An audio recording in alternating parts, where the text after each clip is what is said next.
Hi, welcome to our channel. Today we're talking about someone who's redefining what it means to be mentally tough, David Goggins. A former Navy SEAL, ultramarathon runner, and motivational powerhouse, Goggins has inspired millions with his no excuses approach to life. In this video, we'll dive into his incredible mindset, the lessons he's learned from pushing his body and mind to the limit, and how you can use his principles to overcome your own challenges. Stay tuned. It's time to unlock a new level of resilience and determination. So this is where the 40% rule comes in, people. Worst shaped my entire life. I've been through Ranger School, Delta Force selection twice, 3 hell weeks, all this crap. This is the worst pain I've ever been in. To this day, I'm 43 years old right now. I did 21 years in the military. I've done 60 ultra races, pull-up records, all kind of stuff. This is the worst pain of my entire life to this day. But this is when I had to realize one thing. I had to break this humongous thing down to very small. All I put in my mind was, let's not quit yet. I'm gonna quit, but not yet. So I sat there, I can't stand up, so let's get some nutrition. All right, I'm not dizzy anymore. Let me clean this crap off me, okay? I need some food. I'm gonna quit after I eat a peanut butter and jelly sandwich. All right, but not yet. Let me see if I can stand up. Stand up, maybe I'll quit. Let me see if I can walk to the car. There's the car. It's a 1 mile track. I'll walk past the car. I'm just gonna get back to the chair. I'm not gonna quit yet. I kept this mindset the whole time. I ended up doing 30 more miles. Did 31 miles, truthfully, after that. I did 101 miles in 19 hours. If you drive the car may say 130 miles an hour. The factory puts a governor on it, so you only go 91. So you're sitting there when to race somebody. They have no governor. They're fine. Boom. You can't, because every time you get to 91, the car starts doing this. We put a governor on our brain, and the second we get to that governor, our bodies start doing this. Oh, this sucks. This is uncomfortable. No. Let's go this way. Let's stop. It starts giving you all these questions that we cannot answer. If you can't answer the questions your brain is asking you, you quit. If you have the answers to those questions of why the hell am I out here, and you give it a quick answer, the brain starts shutting up because it knows why we're doing what we're doing. I started figuring these things out in my life. So we have this governor on our brain, and how you start pushing past that governor, start realizing your brain has the tactical advantage over you. Why? Because it knows your insecurities. It knows when you're lying. It knows your fears. It knows everything about you. And whenever those things start, like right now, I'm scared to death up here. Why? When I was in 6th grade, I was in a play. And I stood up in front of a whole bunch of white people that probably didn't, I was being judged in my mind. Scared the shit out of me. And I stuttered severely bad. I knew I stuttered bad. My line was this long. It's like, hello or some shit. And I stood up for everybody, I was like this. And I walked off stage. So when I walk up in front of 1,200 people, it's still there. My mind's telling me, go, run off the stage. I have to tell my mind something different. I have to remember my resume, what I've been through, that all of you in here are just as fucked up as me. We post our real life, never on Instagram. We post the life that we want to have out there. That's not me anymore. I'm gonna tell you exactly about me, who I am. That's how you get better. That's how you fix yourself. That's how you grow. I'm gonna move on real quick to the very end of my story. I could be up here for a long time, but I need some questions. I did everything I talked about up here. I ran 205 miles. I ran 7,000 miles in 2007 to raise $2 million for Special Operations Warrior Foundation. Thank you. I did it all with a hole in my heart, the size of a dime. So basically, I was sick as hell, and I didn't get into all of this. Once again, all these stories in my book with all these takeaways that I have that, I'm not a theorist, people. There's a bunch of people who are theorists who go to the library, study the mind. They study it in a book. I studied it by being a practitioner. I put my mind in hell, and I realized how it was thinking. And I figured out tools and tactics on how to get through it. By being in it, not by studying it, by being in it. And literally, that's how I started callousing over. So I did 67,000 pull-ups in 9 months, and it calloused my hands.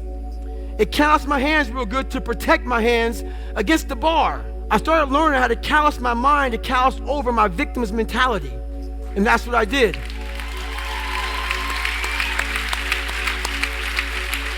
So, back to the hole in my heart. Everything I talked about, 3 hell weeks, Ranger School, running, swimming, I did triple Ironmans, I did all kind of crap. And when I got to about 33, 34 years old, I started being extremely sick.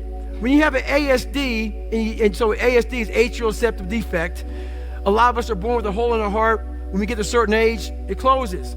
Mine was very large. So basically, the good blood would get with the bad blood.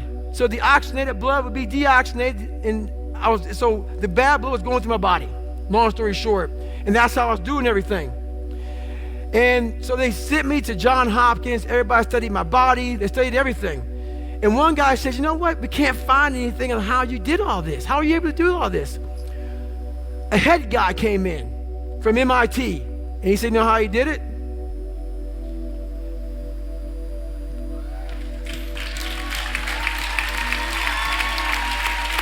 Understand something, people. We are leaving a lot on the table. My book is called Can't Hurt Me. Why is it called Can't Hurt Me? Life isn't fair. We have to understand that. It shouldn't be fair. It's a trial ground, it's a testing ground. It's built to make us harder. It's built to make us as strong as we can, to test us, to drive us. So, mentality is the only thing that gets us through life. I was an underdog. We are all underdogs in life. Even the baddest person in the world should think that way. So you should always have I've never arrived mentality. And the can't hurt me mentality is no matter where you come from, the sewer or wherever you think you're from. When I got out of the sewer, I got to the road and looked around and said, can't hurt me. Nothing should be able to hurt you. If you believe that, it starts to become true. I pass it off to you. I mean, I'm kind of speechless again. It's tough. Like, what are you asking? You know, one of the things that I'm curious about is along the way, what inspired you to keep pushing yourself? Like, you know, you talked a little bit about the shifting point, right? You know, but what was it? What was the trigger? What was the defining moment that made you say, or what was the point that kept you saying that you wanted to go forward? It was honestly, I started shaving my head at a young age, and I lied so much because I wanted everybody to like me. I wanted to be accepted so badly. So whatever you liked, I liked. I mean, I liked it, but just so you like me, that's what I thought about. So for a period of time, looking in that mirror every day, you can't lie to yourself, man. That dirty bathroom mirror that with all that daggone toothpaste scum and whatever on it, it's telling you the truth. It's saying, hey man, you are a jacked up cat. And a lot of us have this voice in our head. We all know that voice in our head that tells us the truth every single day that we try to run away from, that says we're scared of this, let's go this way. It started gnawing at me so horribly bad that it wouldn't allow me to live anymore without facing me. I had to go back in the dungeon. So when I tell my story, I tell it on a very surface level. I had to go down in the dungeon, the sewer where my mind used to be at, and talk to that guy. Because I wanted to live my life in a way that when I died, I was proud of myself. I know what pride felt like. And if it took pushing myself to death, I was willing to do that. But I wanted to look in that mirror, not impress anybody, not money, not fame, not nothing. I wanted to impress the guy in the daggone mirror. And I worked endlessly and tirelessly to do that. And it happened. So would you say, you know, because a lot of times we talk about inspiration, I say a lot of times motivation's temporary, inspiration lasts forever. Right. And then there's a lot of words thrown around. You've been on the speaker circuit, a lot of people get up and they talk a lot of cliche words or sayings or one-liners. It's a bunch of shit. No one's putting the work in. They're saying it, going back to the bungalows, chilling out with room service and shit. Yeah, it's a bunch of noise. So what would you say is your inspiration today? And then the curiosity that I have is, what is your inspiration and how would you define leadership? I mean, you've come up through the military and you had to find an opportunity to lead yourself at some point. And I just think it's interesting because if you ask everybody in this audience what their definition of leadership is, everyone's going to give you a little bit different answer, a different perspective. So I don't know. I'm just curious. That's something I'm just curious about. Well, we'll do leadership first. Leadership is being very uncomfortable all the time. It is holding yourself to such a standard that is almost untouchable. You may not have any friends. You may have a jacked up life. Maybe you have a jacked up marriage. It's being unbalanced. You've literally dedicated your life to a higher cause, a higher purpose beyond you. And it takes that person in your life to understand your mission. And it's totally mission oriented. It's that guy that's like, okay, let's say we're gonna work out at 5 o'clock and I'm in charge, I'm the leader. My guys and my girls, whoever it may be, need to see me running to work at 3:30. I need to take every excuse that they may have away from them. They need to see me outworking them every day, not trying to put them down, but saying, God, man, if he's doing this, man, so when I tell you to do something, you can't say no. You realize, fuck, he's getting after it every day.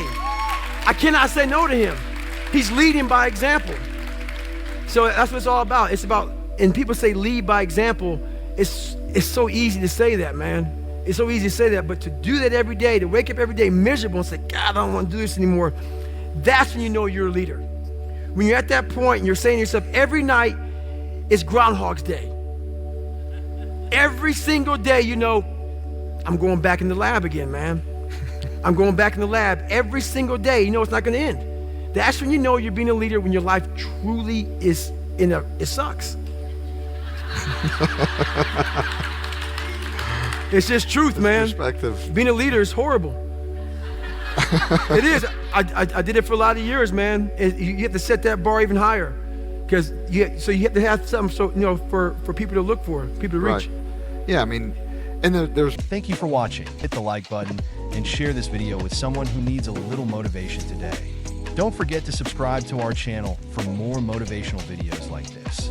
Stay tuned, stay inspired, and we'll see you in the next video.